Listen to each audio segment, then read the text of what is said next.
ہم اکثر یہ سنتے ہیں کہ کسی شخص نے جنات کو قبضے میں کر لیا تو وہ امیر ہو گیا، تو کیا یہ واقعی ہوتا ہے؟ اور اگر جنات اس کو پیسہ دیتا بھی ہے تو وہ پیسہ تو حرام دولت میں شمار ہوتا ہے یا نہیں؟ اور جنات اتنا پیسہ لاتے کہاں سے ہے؟ جی، اس جی سوال بسم اللہ کا الرحمن جواب الرحیم۔ بسم اللہ، یہ والا سوال جو ہے وہ بڑا دلچسپ سوال ہے، جس نے بھی پوچھا ہے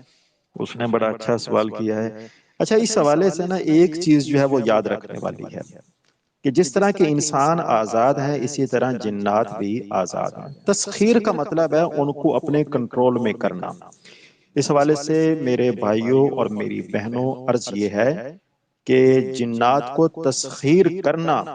یعنی وہ آزاد ہیں اور ان کو اپنے قبضے میں کرنا، یہ شرعاً جو ہے یہ حرام ہے۔ اللہ تبارک و تعالیٰ نے ان کو آزاد پیدا کیا ہے اور ان کو اپنے کنٹرول میں کرنا یہ کسی بھی صورت میں جائز نہیں ہے۔ یہیں سے آپ بخوبی اندازہ لگا سکتے ہیں کہ جب جنات کو تسخیر کرنا جو ہے یہ گناہ والا عمل ہے، تو اس سے جو دیگر کام لینے ہیں وہ تمام کے تمام کام بھی گناہ کے زمرے میں شمار کیے جائیں گے، کیونکہ بنیاد ہی گناہ ہے۔ اور جو بقیہ جتنے بھی افعال ہیں جو ان کے ذریعے کیے جائیں گے وہ تمام کے تمام افعال جو ہیں وہ گناہ کے زمرے میں ہی شمار کیا جائیں گے۔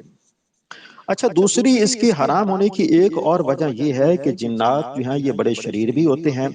اور ان کو پکڑنا جو ہے یہ کوئی آسان کام نہیں ہے۔ بسا اوقات ان کو تسخیر کرنے میں جو تسخیر کرنے والا ہے اس کی جان کے جانے کا بھی اندیشہ ہوتا ہے۔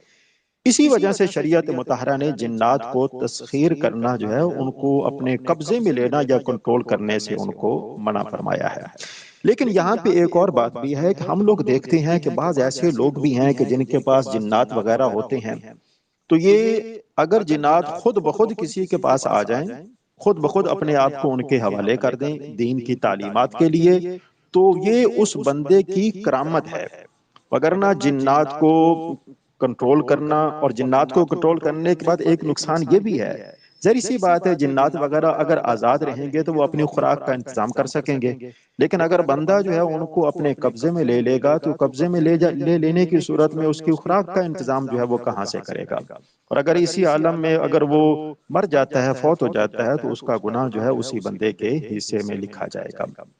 پہلی تو یہ والی بات جو ہے وہ یاد رکھنے والی ہے کہ وہ آزاد ہیں اور ان کو قید کرنا شرعاً جو ہے یہ حرام ہے۔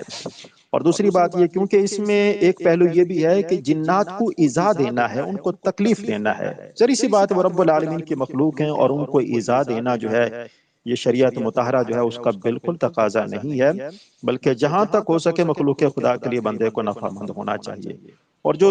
دوسرا جو اس کا اس سوال کا پہلو بیان کیا گیا ہے کہ پھر اس کے بعد وہ پیسے وغیرہ کہاں سے لاتے ہیں، یہ والی ساری کی ساری چیزیں، وہ پیسے وغیرہ جو ہیں وہ لوگوں کی چرا کر لاتے ہیں، وہ اپنے طور پر یا اپنی دنیا سے وہ بالکل نہیں لاتے، بلکہ وہ کسی اور کے پیسے لاتے ہیں۔ تو ظاہر سی بات ہے اگر وہ کسی اور کے چرا کر لاتے ہیں تو اس بندے کا نقصان کرتے ہیں، اور جو بندہ ان کو اس کاموں پر مجبور کرنے والا ہے تو مطلب یہ ہے کہ وہ بندہ جو ہے ان کو گناہ کے کاموں پر ابھار رہا ہے اور گناہ کے کاموں میں ان کو شریک کر رہا ہے۔ تو لہذا یہ ساری کی ساری چیزیں جو ہیں یعنی جنات کو تسخیر کرنا اور ان سے ایسے ایسے کام لینا یہ شرعاً حرام ہے، لہٰذا بندے کو اپنے آپ کو ان چیزوں سے بچانا چاہیے۔ ہاں، یہاں پہ ایک اور چیز بھی ہے، اگر جنات وغیرہ جو ہیں وہ کسی کو نقصان پہنچا رہے ہیں تو ان کے نقصانات سے بچانے کے لیے اگر کوئی آدمی کوئی ایسی ترکیب یا کوئی ایسی حکمت جو ہے وہ اپناتا ہے تو اس کا ایسا کرنا جو ہے وہ بالکل جائز ہے۔ تو ایسی صورت کے اندر وہ معصیت جو ہے گناہ والا عمل جو ہے وہ شامل نہیں ہوگا۔ بقیہ یہی بات ہے کہ جہاں تک ہو سکے ان کو تسخیر جو ہے وہ نہیں کرنا چاہیے۔ یہاں پہ ضمن میں ایک اور بات بھی آپ کے سامنے عرض کر دوں کہ تسخیر کے اندر بھی یہ دیکھا جاتا ہے، تسخیر کرنے کی دو صورتیں ہیں، یا تو جو اللہ رب العالمین کا کلام ہے اس کے ذریعے تسخیر کیا جاتا ہے، یا جو شرکیہ کلمات ہیں ان کے ذریعے تسخیر کیا جاتا ہے۔ اگر تو شرکیہ کلمات کے ذریعے تسخیر کیا جاتا ہو تو یہ والا عمل جو ہے یہ بندے کو کفر تک لے کر جاتا ہے۔ تو ظاہر سی بات ہے اتنا